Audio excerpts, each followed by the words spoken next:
Theodore Roosevelt once admitted, "I did greatly broaden the use of executive power. In other words, I acted for public welfare unless prevented by direct constitutional or legislative prohibition." This sums up the Founding Fathers' hopes for a vigorous executive who acts on behalf of the people, but is still kept in check by the Constitution and other branches. The Founding Fathers hoped to create a flexible executive who could quickly respond to the needs of the country. Hamilton expressed this need in Federalist 70 when he said, "Energy in the executive is a leading character in the definition of good government. This energy in some presidents has allowed our nation to grow and become stronger despite adversities." This broad and undefined power of the President given by the Founding Fathers allows for interpretation of executive power stated in Article 2, Section 1. Some presidents have broadened the use of presidential powers such as FDR and Lincoln, and some have been less energetic in their use of powers such as James Buchanan and Herbert Hoover. However, there has been a trend of expanding executive power in more ways. The use of executive agencies and increased involvement in legislation are most recent expansions of presidential power. With the threat of court packing and the ability to campaign for congressmen, the President has played a less subservient role in American government. Although the President does have many powers, the Constitution often limits and restrains them. Article 2, Section 4 outlines the grounds on which the President and other executive officials can be removed from office.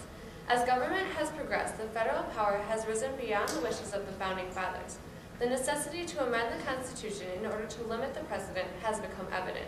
The 20th Amendment deals with the term regulations of the President and lays out the succession line. Shortly following, the 22nd Amendment lays a two-term limit on the presidential stay in office.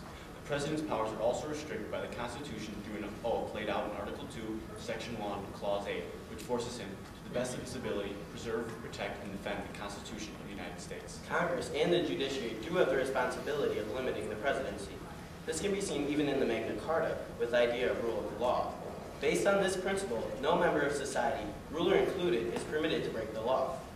Because of the fear of a strong executive, which was addressed in the Declaration of Independence regarding King George III, the first government established under the Articles of Confederation lacked a president. However, the framers of the Constitution realized the need for some central executive, but recognized the fear of an overpowering executive. To address this issue, they created a Congress and judiciary able to check the president.